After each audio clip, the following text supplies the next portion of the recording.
na técnica de divisão e conquista, que é o quicksort. Então, como nos outros exemplos de algoritmos para ordenação, eu vou assumir que a gente tem uma lista com números. Então, tem aqui uma lista X com números x1 até xn, e eles devem ser ordenados em ordem crescente.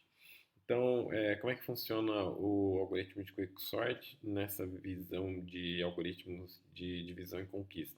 Então, na fase de divisão, o quicksort ele escolhe um elemento especial que a gente chama como pivô. Então, é um elemento qualquer lá da sua lista X. Pode ser, por exemplo, o primeiro elemento da sua lista X.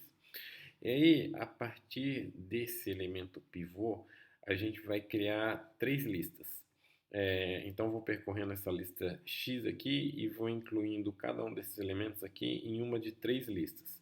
A primeira lista, ela se chama small e vai conter todos os elementos que são estritamente menores do que o pivô.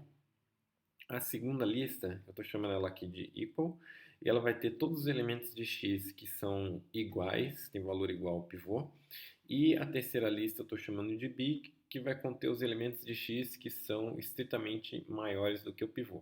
Então lá na fase de divisão, você escolhe um pivô, e aí percorre a lista X e vai dividindo os elementos conforme o seu valor em relação ao pivô. Você vai ter uma lista small com todos os elementos de X que são menores do que o pivô, equal vai conter os elementos de X que são iguais, e big os elementos que são maiores que o pivô.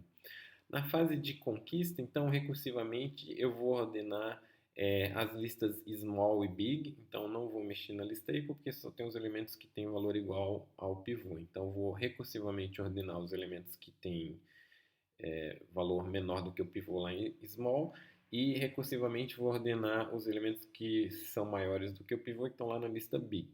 Depois, na fase de combinação, a gente tem um trabalho muito simples, que é simplesmente a concatenação de small, que vai ter todos os elementos menores que o pivô, mas que agora vai estar ordenada, que foi ordenada aqui na fase de conquista recursivamente. Equal, que vai ter todos os elementos com valor igual ao pivô.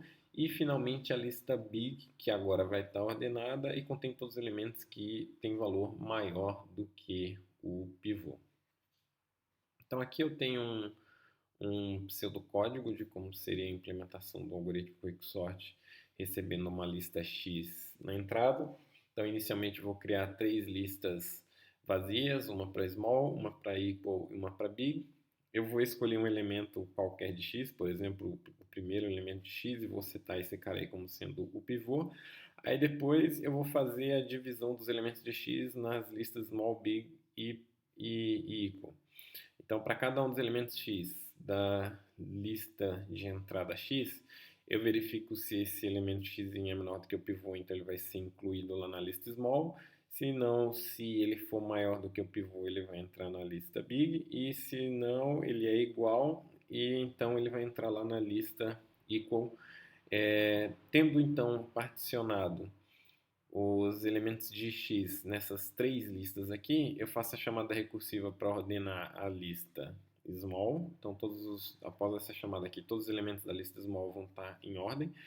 E a mesma coisa para a lista big. Faço uma chamada recursiva do algoritmo aqui. Depois da execução dessa chamada recursiva, todos os elementos que estão lá na lista big vão estar ordenados. Aí, finalmente, basta agora eu fazer com que a minha lista x tenha os elementos em ordem. Então, eu vou fazer a concatenação de small com equal e big. Então, aqui eu tenho um exemplo. Vamos supor que você tem essa lista de números dado na entrada, e aí aqui eu escolhi como um pivô um número diferente do primeiro, que seria o 9, um número 5. Você pode escolher qualquer elemento da sua lista como sendo um pivô, eu escolhi o número 5, por exemplo. Então, na fase de divisão, eu vou fazer a quebra dessa lista em três, uma que vai ter os elementos menores do que o pivô, uma que vai ter os elementos igual ao pivô e uma que vai ter os elementos maiores do que o pivô. Depois, na fase de conquista, recursivamente eu vou ordenar a lista small. Então, após a execução do algoritmo recursivamente para ordenar essa lista, a gente tem ela ordenada aqui embaixo. Para a lista equal não faço nada, e para a lista big, recursivamente eu ordeno ela, e aí após a ordenação a gente vai ter essa lista aqui. Aí finalmente na fase de combinação eu faço a concatenação dessas três listas. Então, concateno small ordenado com equal e depois com big ordenado. E aí vamos fazer então agora a análise do algoritmo Quicksort, considerando o modelo RAM, certo? Então, apresentei para vocês um algoritmo sequencial tradicional que vocês veem em um curso aí de algoritmos para o modelo RAM. Então, no melhor caso, você sempre vai escolher um pivô que vai dividir a sua lista original em duas de tamanhos mais ou menos iguais. Então, vamos assumir que eu não tenho elementos repetidos, certo? Então, todos os elementos são distintos. Então, você vai escolher um elemento como pivô e você vai jogar mais ou menos metade dos elementos numa lista small e mais ou menos metade dos elementos numa lista big, e você só vai ter o pivô na lista equal. Então, small e big vão ter lá aproximadamente n sobre 2 elementos, onde n era a quantidade de elementos que você tinha na sua lista de entrada.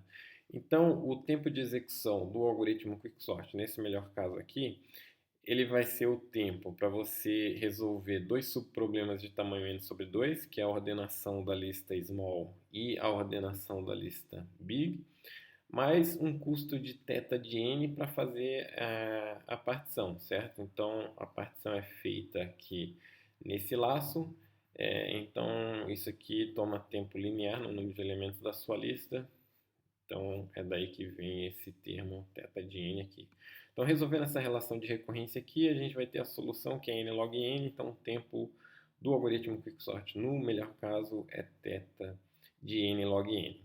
No pior caso, imagine que lá na sua lista X, os elementos têm elementos distintos e eles já estão em ordem, ou em ordem decrescente, certo? E assuma que a gente sempre escolhe o primeiro elemento da lista como sendo o pivô.